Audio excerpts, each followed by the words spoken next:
Welcome to True Incredible Stories. These aren't just stories, these are lived experiences brought into light. Subscribe, like, and share because these voices deserve to be heard and you won't want to miss a single one.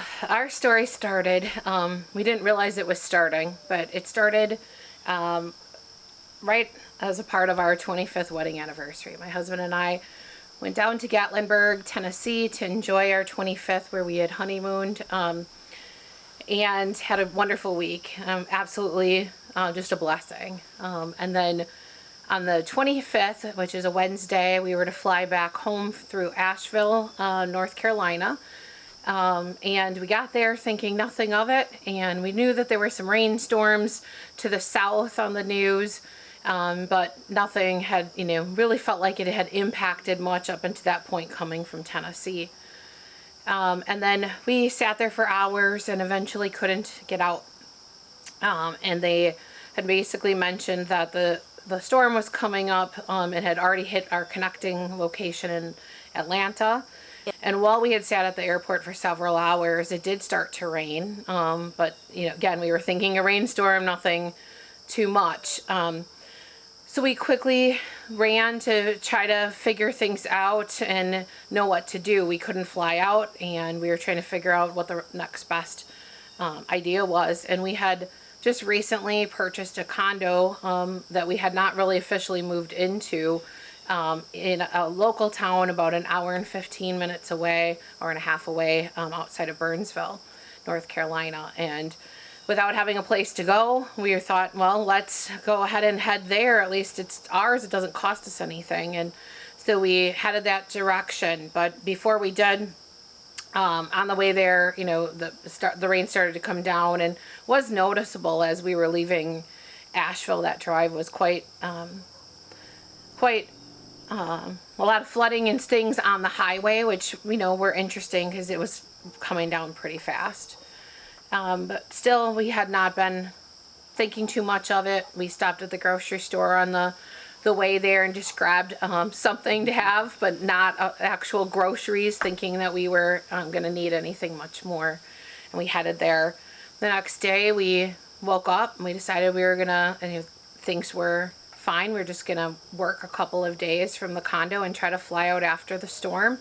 And working went fine. I worked all day Thursday, no challenge at all. But it did rain throughout the day, and we noticed that small little indents in the grass that really weren't even streams of any kind started to have water run through. And at that point, it looked pretty and like a nice aesthetic, but it wasn't much. So at the end of the working day, that day I didn't think much of it. In fact, I left my laptop wide open thinking I'm just going to come back to it in the morning. And that I still think about today, how naive and silly that was. And we stayed in, just again, not concerned that we were going to not be able to have access to things. But then what happened is through the night, I remember talking to my father before I went to bed, chatting back and forth, just letting him know that rain was coming, but again, didn't imagine anything more than, some puddles and some flooding. But then we were very quickly awoken in the middle of the night by our phones going off continuously. And they were saying things like flash flood alert, take shelter. Very scary, but we were sheltered and we knew that there was rain coming. And so that was nothing we could much do about it. But from that point, things quickly progressed. All of a sudden, you started to get sirens constantly going on your phones. We lost power. We lost all cell phone. And then things went eerily quiet. So we had no power, no communication whatsoever.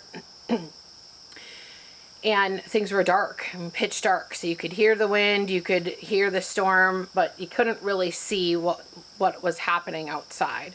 And as daybreak started to happen, we started to see that the golf course that we were positioned on was entirely covered with water, still at, I would say, a reasonable amount at the point that daylight came. But from about 6 to 9:30 in the morning, that quickly changed, and it started to fill up and just continue to flood.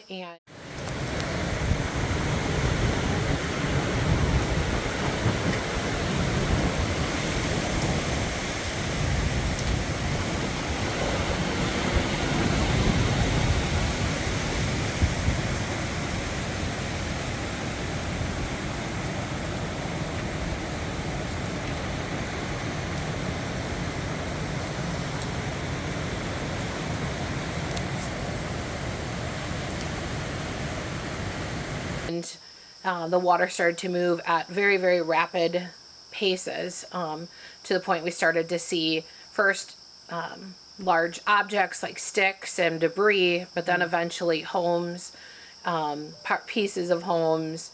We started to see insulation and propane tanks. At one point, I screamed to Chris because the propane tank was just bouncing around in this very fast moving water, almost like what you'd see on like ocean waves, and hit and just made this impact, and liquid and gas like blew up into the sky, probably 15 to 20 feet noticeably from a distance on the golf course, and that was quite shocking. And it just continued to get more and more dramatic as things went.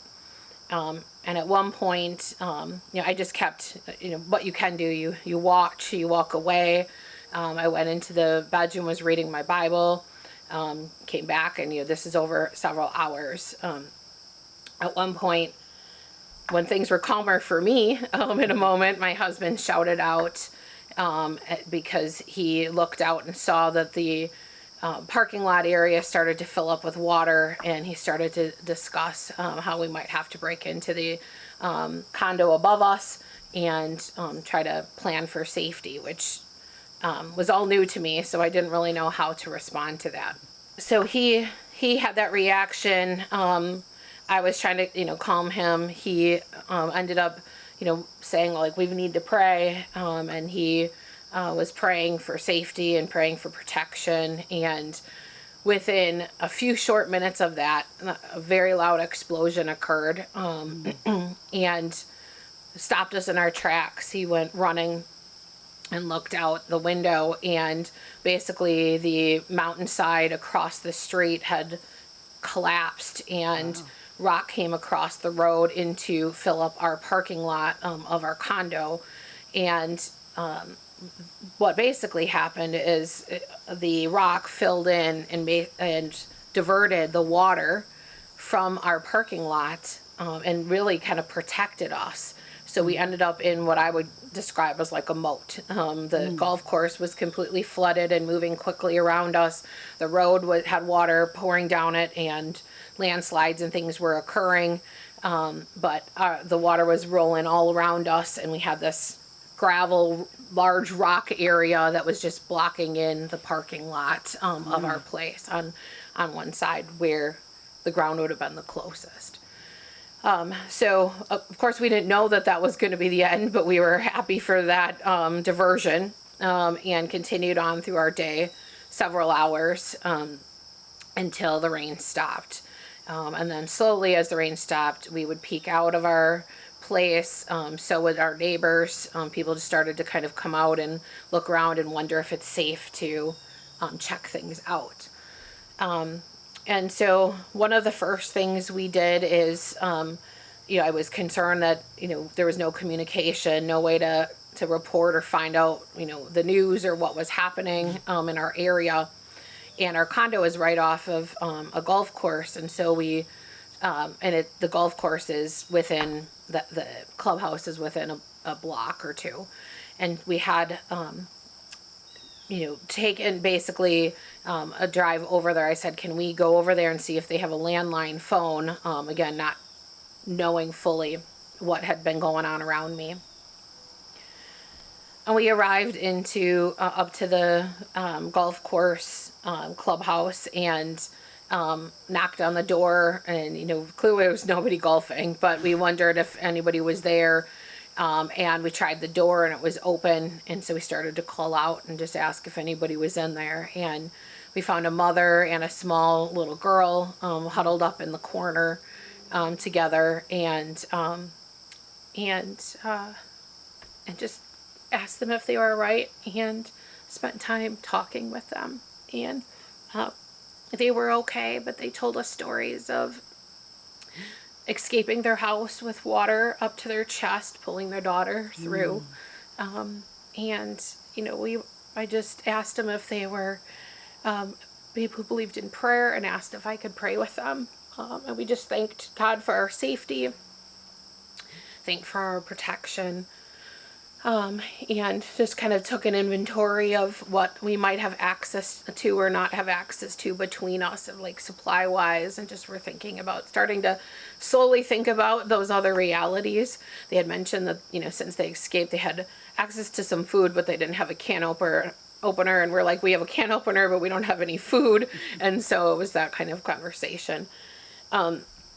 And her husband and father were also there. I didn't see them when we first arrived, but they must have been around the premise looking for things, or looking through things.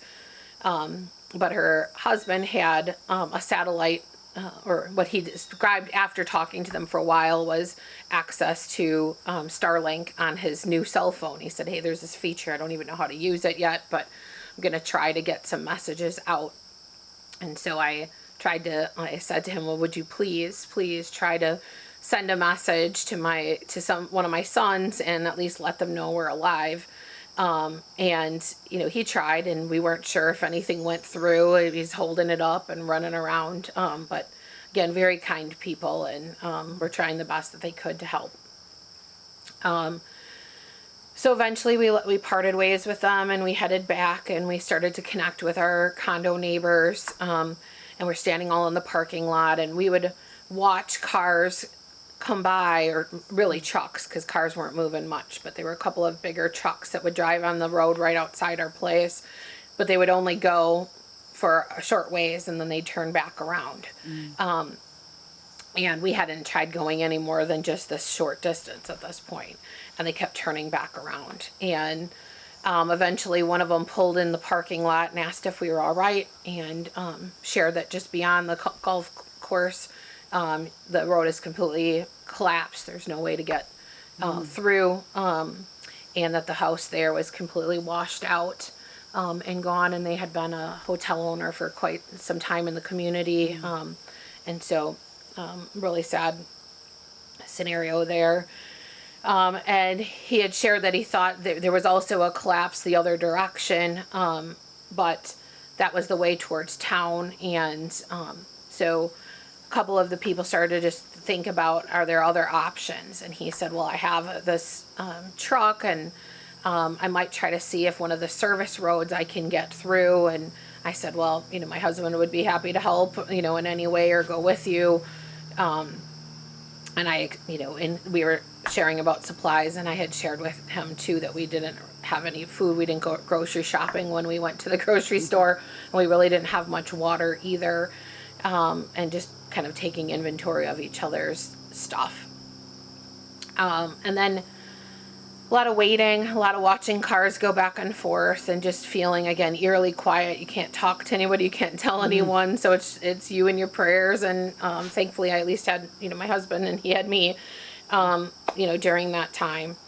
At one point throughout the day, we were outside, in the parking lot again, people kind of congregating and coming together, and one man came with a walking stick and his young boy, middle-aged boy, and they looked pretty in rough condition, and they had shared that their wife had a serious disease and needed medication, and had no access to it, and also needed ice for the medication.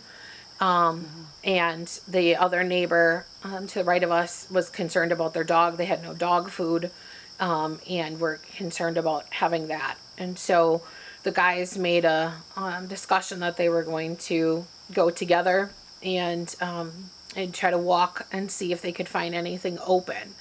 And we knew that we're 12 to 15 miles from town on these country roads, but there were like camp stores. There's 2 along that path, which I didn't think were necessarily going to be open, but again, when you don't have anything, you're willing to try. And I think everyone also wanted to know what was really going on, you know. So Chris left me to go, and that was really hard because he knew that I don't have a great leg for all that hiking, and he didn't know what they were going to go through or experience. But I honestly didn't know if I was going to see him or what he was going to face. And so that was also a tough time where we said our goodbyes, and he left me with some money and all these kinds of strange things that you just kind of put together to try to look out for each other and think. And so we prayed, and he went on his way. And then I kind of chased after them. I'm like, oh yeah, I have a walking stick. Take this with you, kind of thing. So they went, and I was by myself again, and talking with the neighbors, and the neighbors were really sweet. We hadn't met because we hadn't really been there at all, but they started to talk about what they had, but she had shared that she had this gas camp stove, and her and the other woman that was present, they had were going to try to put their canned items together and make their own version of a chili for us to have some dinner together, which I really appreciated the camaraderie, and also just the fact that I knew I was going to have a meal and we were coming together as a community. So the guys were gone for some time. I couldn't tell you how long. It felt like a really long time, but before dinner time, sometime they came back. You know, they did get to one of the camp stores. The gentleman stayed open. He was concerned. He had no electricity or way to ring anybody up, but he wanted anybody to have the food that was needed, you know, that was there. And so Chris did get 1 jar of peanut butter and a loaf of bread, and so and 2 long water bottles. So we were thinking about how are we going to ration this water and have enough. And so I told them about dinner with the neighbors, and it was like a nice positive distraction to like meet brand new people and break bread together, and we prayed together before our meal, which I always remember as well. Just again, community of people we don't know, all coming together. And so we I would say enjoyed that night for a few hours, and we're a little bit distracted. We were locked in, didn't know what tomorrow was going to hold, but we were okay in that time.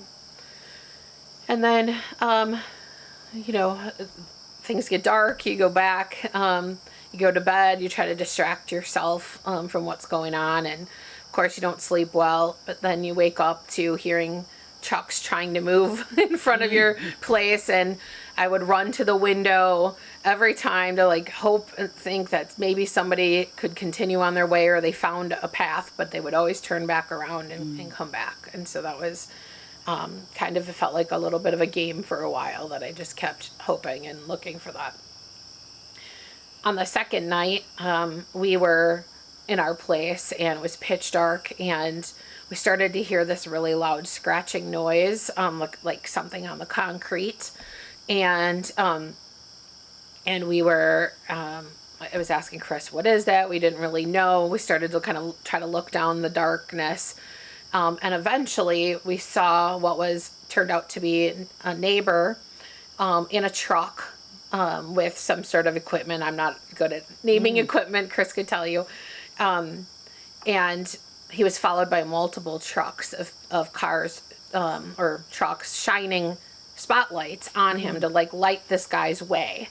And he was what turned out to be trying to clear debris off the road and fill in dirt where he could to make the road drivable. Wow. And again, I didn't know how bad it had been because I hadn't been out that way. I heard from Chris that it was completely impassable, that there were many places of complete landslide, and they had to go through some pretty rough terrain just to get to that one store. I remember just jumping up and down, like waving to them, wanting to thank them, because they were just, you know, people loving people and doing it for people they don't know. And that was the beauty of all of it. Because there was so much of it, just people, not systems, not government, not anybody else, just each other. No political divides, no discussion about who you are and where you came from, just truly loving each other. So, sorry. So a couple of days passed and we still couldn't communicate, and I would ask my husband, like, you think the boys are okay? You know, I'm sure my family's worried, and it was just really hard to, you know, and he would try to call me, you know, the boys are grown, we did a good job, they got supplies at home, it's gonna be okay. You know, but it would just stir on me, and I know he was just trying to, you know, help me not be restless and be as much in pain, but I could tell he was very concerned himself. And one of the things that I forgot to share earlier, is when we fled the airport that night to try to go to the condo to stay, I stood in line to get a rental car real quickly while our bags were stuck on the plane that wasn't going to take off, and it was kind of a dramatic thing, or they had taken the bags but couldn't give them back to us. And so I ran up to get a rental car, and the one place closed its windows and said they were all out of cars, and this was the place that I had just turned in my car. And I said, are you sure I just turned in a car? I can take that one dirty or whatever, you know, I can show you my receipt. And they said, no, sorry, we're closed. And so they went and stood in the next line, and I was behind one woman, and she turned around and looked at me, and she said, they got two left. She said, a minivan and a truck. And I was thinking to myself, I didn't say it to her, but I was thinking to myself, well, I hope I get the minivan, because I don't want a truck. It's more expensive to rent. I don't know how to drive it. I don't drive a truck, you know, just thinking about all the reasons in my mind that I really wanted that minivan. And moral of the story of that is I got the truck. So I had the truck, and that's what we had for that week. But if you fast forward to where we're sitting in the story, that truck was very useful, and God knew exactly what we needed when I didn't. And that truck, you know, a couple days after people started to fill in spots, and when I say fill in spots, I'm not talking about drivable roads. I mean, there's still electrical wires down everywhere, trees everywhere. The hurricane came through, and basically the road runs along the river, further and closer at different parts, but it's just like, I don't even know how to explain it, like a tornado just blew through all of that and knocked down thousands and thousands and thousands of trees, homes.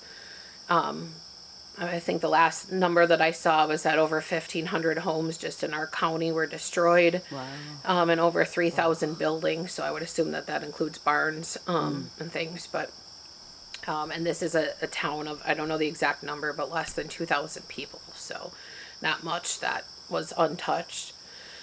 And well, first of all, we needed food. We didn't have anything to eat or drink, and we heard that one grocery store in this whole multiple county area had survived and was open for limited hours. I also was just really stressed about the fact that I have not been able to communicate, and I heard a rumor, didn't know if it was true, but that maybe there was a spot that direction that would have a small amount of cell phone service. And so I just kept insisting that Chris and I try, and that we try to get there, not really knowing what that meant, but I wanted to, you know, I was definitely concerned we didn't have water and things like that too.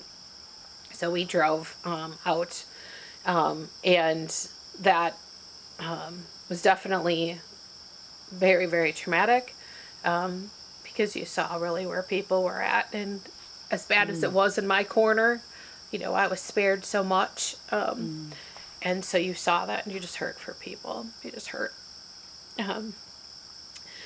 But as we drove, and just in complete shock and disarray of everything, just there were a couple of times where we had to, you know, drive through roads that were broken, and that was a little nerve-wracking, but you tried not to think about that, because you just wanted out so bad. You wanted to get to, you know, these things. But there was one spot particularly where there was a landslide that came down the mountain and then continued down, because we are in the mountains, down, and I couldn't see the end either direction.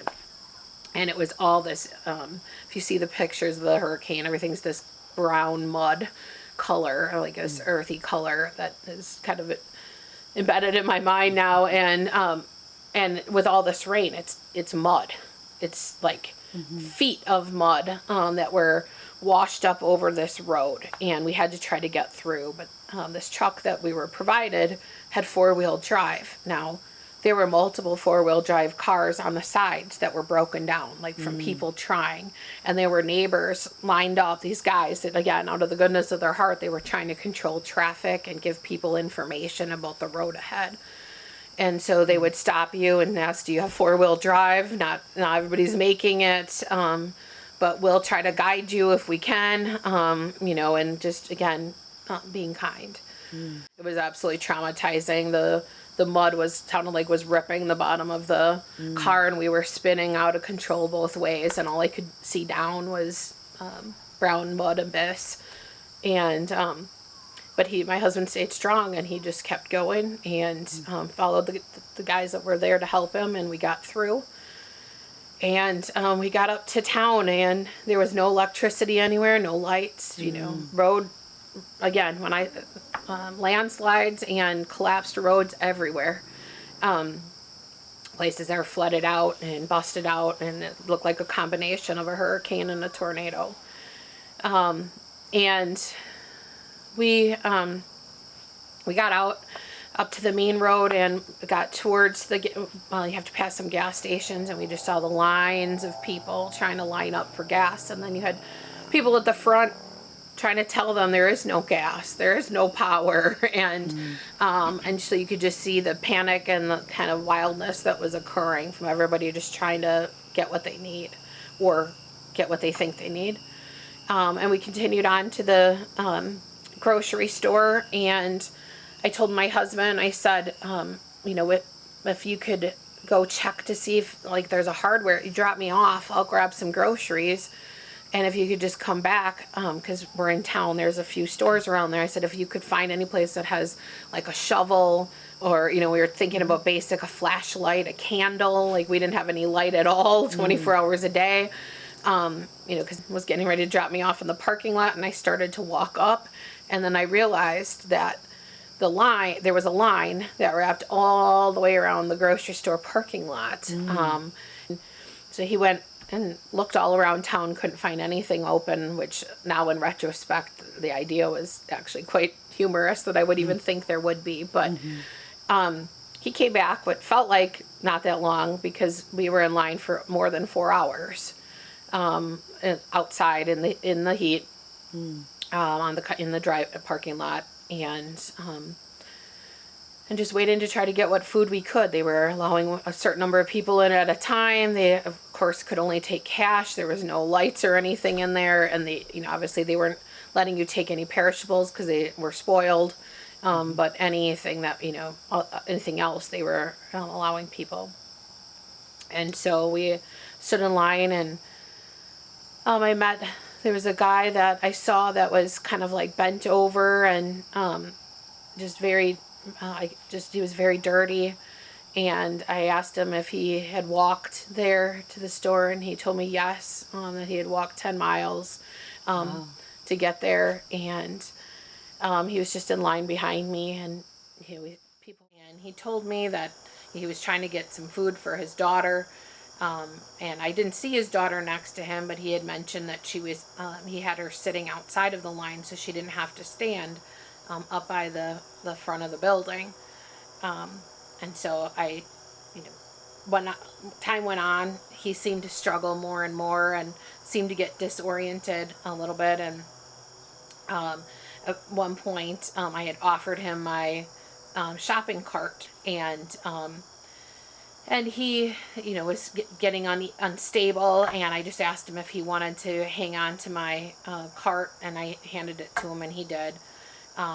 And he then at one point he started to fumble around in his bag, and he asked me if I could just give him a little bit of water. I had, a quarter of a water bottle. Again, I was salvaging what I had because we didn't know how we were getting by. That's one of the things we were hoping to get in the store.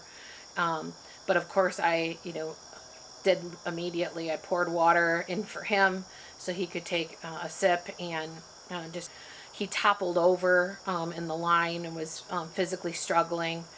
People gave him crackers. It just all happened so fast. But I thought of him and the fact that he stood there and made it all that time to try to get in there and get food for him and his family.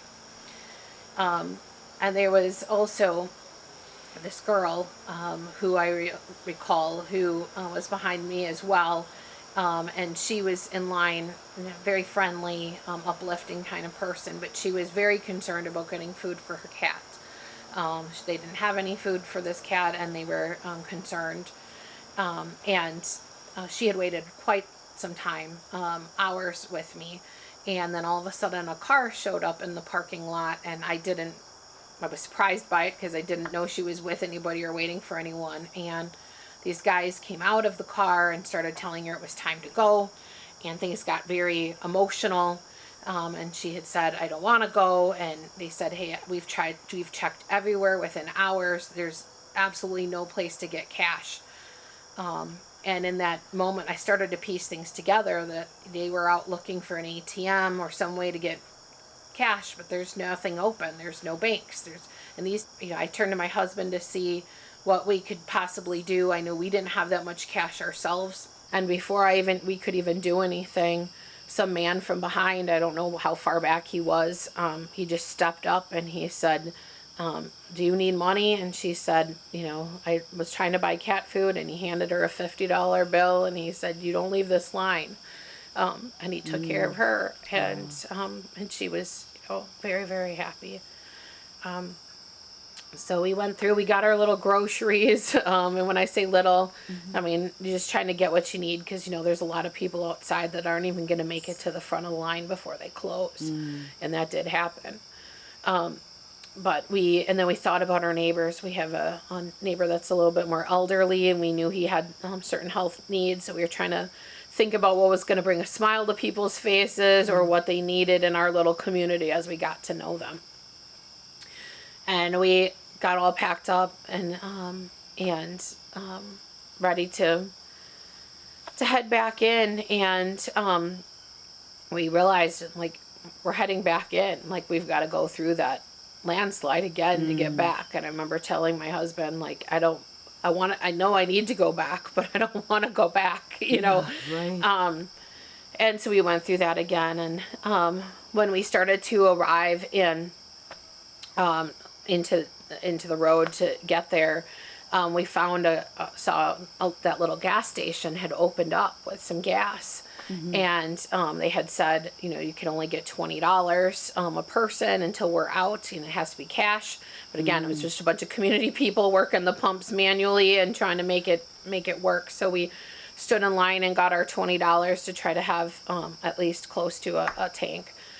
And while we did that, the father from the golf course, he was in a car with the dad that we had met, and they must have been getting gas. I didn't pay attention where they came from, but they said to us, we've got the golf course opened up. The owners are having us cook all the food. You should come tonight to the community. It's free. And they're like, come. It would be great to see you guys again. And so that kind of was a mental motivator of something to look forward to.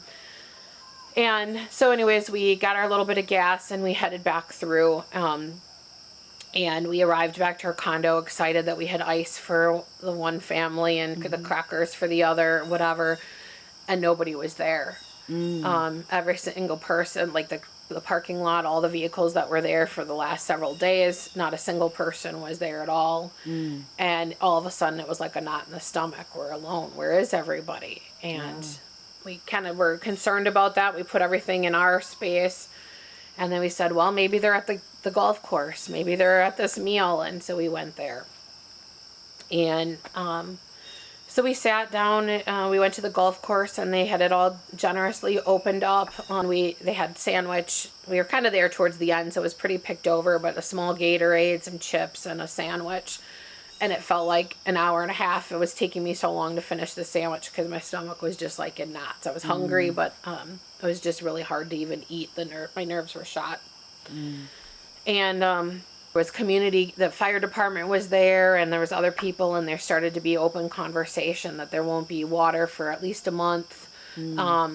For anyone, that they don't know how long power is going to be, but there's no outlook. And so you could just kind of start to hear the details that, I'd never been in a situation like this. So I thought that it was going to not be that long. But then, I was realizing, I'm like, I don't have anything to do tomorrow. There's no place to really go. All the roads in North Carolina were shut down. It was a state of emergency that you couldn't go anywhere. And at some point, someone else joined the conversation, and it became about the weather. And we, remember, don't have any internet, any TV, any phone, any means of the outside world. So we have no idea. And what one of them had shared is, with quite amount of certainty, was that there were 2 more storms on their way that were coming behind this hurricane, and one was possibly heading this way, but the other one was probable to head our way. And they were saying how they were terrified because the mountains can't take this, and there's what else is going to happen, what else has been brought loose. And through that conversation, I became so concerned that I felt like I was going to bellow over, and my nerves were shot. I was immediately sick to my stomach. And then my husband, I could tell, felt the same, because he right away started talking about us leaving. And as soon as we got back to our place, he told me we need to pack and we need to get ready because we're going to break in the morning. And I'm like, what do you mean? There's no roads open. There's no way to do this. And he says, we have to. We can't just stay here and wait to die. We have to get out of here. And I, was just, I wanted to leave so bad, but I didn't think it was possible. And I was even more concerned about what other dangerous road situation or whatever we would be in. But I followed along, and we packed that night in the dark, and just kept putting together anything that we could find in the condo that we thought would be helpful. And I imagined us probably sleeping in the truck somewhere on the side of a road that we can't get through, if I'm being honest. And so I took our can opener, for example, and took the jar of peanut butter. It was like all the weird little things that I could piece together that could be helpful in a MacGyver type situation. And blankets from the bedding and all of that, and packed it all up. And then we went to bed, and so I didn't sleep much that night. But this is now Monday. But I, went along with what, Chris was pretty certain that this is what we needed to do. And we needed to stick together, obviously. And so as soon as the daylight came, it was like some sort of movie where we were scurrying quickly to try to make the most of daylight to get as far through this as we could. And we, went back through all of the terrain again and had the same kind of reaction to what we saw. And we got up to the top, and we didn't have a map. We don't have cell phone. Keep in mind, we don't know the roads. We just know the 2 main roads that we were coming in and out of. And didn't even know, what the route would be to get home or any of that piece. But we knew, my husband was like that, but we have to go. We have to try. We also, what kept me pretty nervous was we only had the 1 tank of gas. And as I mentioned, there's not gas stations open. There's no electricity anywhere, and we didn't have cash for this route either. So, because we had used what we had on food that we were, and supplies that we had tried to bring back to the condo a couple days before. So, so we were driving up there, and I remember telling him that I had heard rumor that there was going to be, that some radio station potentially had some access to internet. At least that was a rumor that went around. And so as we were coming into the town area, I'm looking around to try to figure out even what radio station. Do I see any towers? I'm like literally looking the skyline and wondering if we can even find that, because I felt like we were completely blind in this. And we didn't see anything. We drove in towards the downtown area, And I had heard that this First Baptist Church of Burnsville had been allowing people to sleep there as a shelter. And so I thought, well, maybe someone there would know something. That was the only idea I had. And so I told my husband to go there, and he parked the car and walked up. And I could see the little like Gatorade bottles and things on the floor, so I could tell people had been there, like right through the window of the door or side light of the door. But when I went to pull the door, it was locked, and I didn't see anybody there. And so I turned around and was like, I don't know what to do now. But we turned right around, and there was a man that started to come down the sidewalk on a bike, and he just asked if he could help us. And I just said this is why I was coming here. And he said, well, I'm actually the pastor of the church. I've been just moving around here to see if there's anybody that I can help.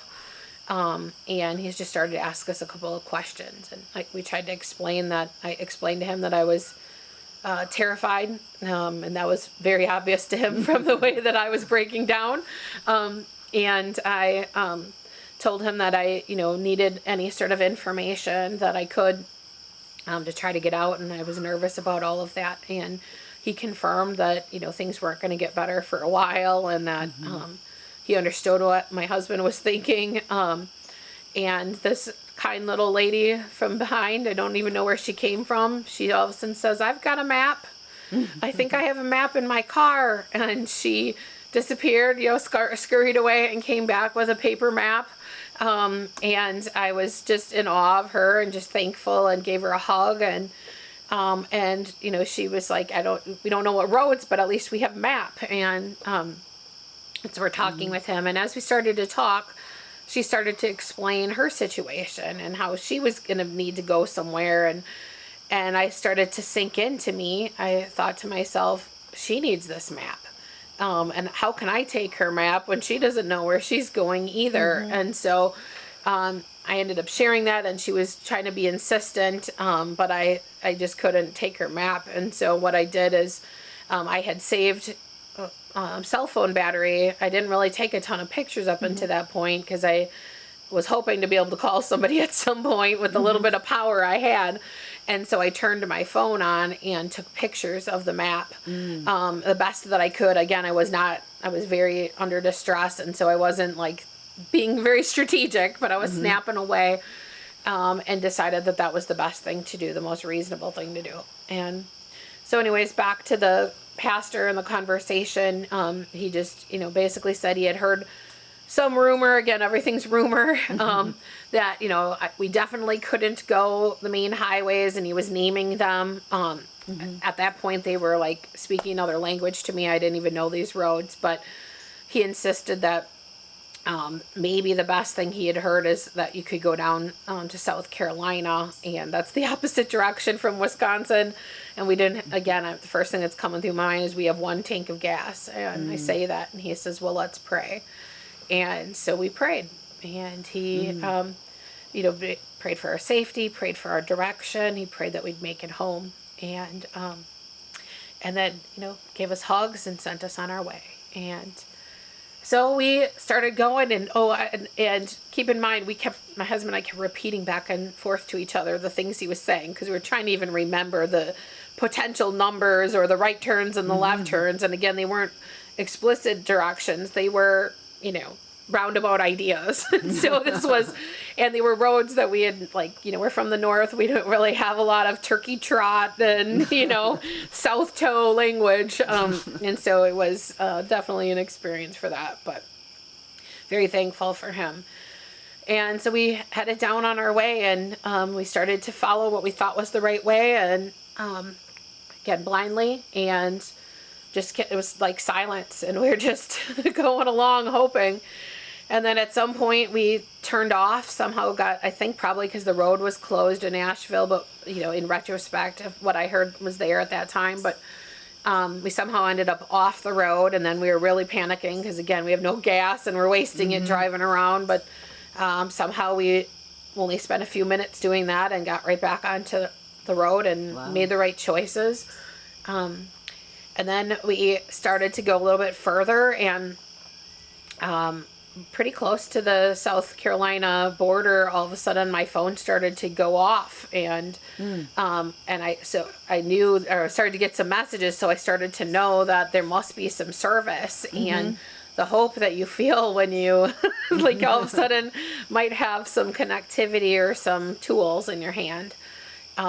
And so then I started trying really hard to get onto, Google Maps or something to even, I wouldn't know what would be closed, I didn't think, but I'd at least know what exists. And we did. We ended up driving through South Carolina and all the way through the bottom, underneath North Carolina, and coming up through the very far east side. And we just kept driving, and it was hard, honestly, to watch my husband too, because he was reacting often as if he thought objects were in the road, and was definitely, flinching a lot or overly concerned about, like, even if we're now on a main highway, he was reacting as if there were, almost like wires and things that we had been driving through for quite some time. A lot of dodging.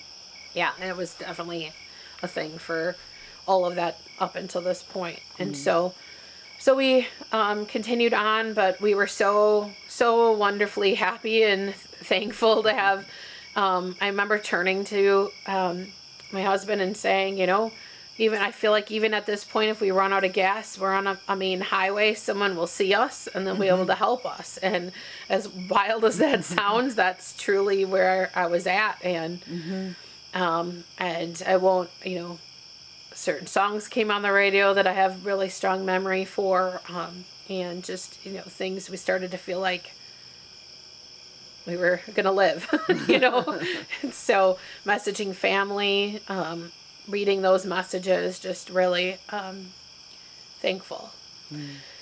And so, and I just, as we continued to round through, we drove past where my son went to college, and honestly, again, a sense of relief of having something familiar, and feeling like just this extra sense of safety of community. And we ended up getting our way up through Virginia that night and found a hotel.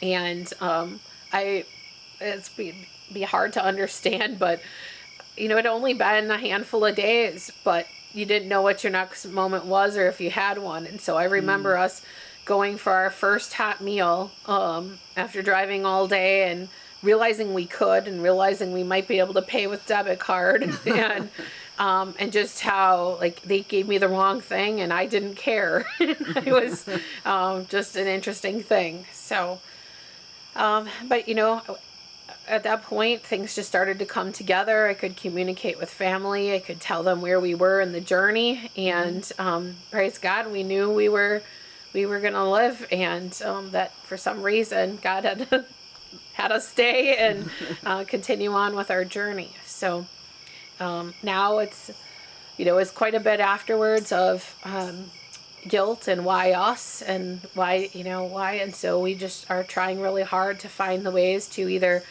in the days following especially, communicate the needs, help people understand, or groups understand, where individuals aren't getting out or where supply gaps were, and just try to really engage anybody that I could to get supplies or help into the area. And it was encouraging to see all the different people from all over this country, all these different nonprofits, and people just coming to love on one another was just really special. And what were some of the organizations that were helping? First and foremost, Samaritan's Purse was just incredible. They're the first group that I saw there.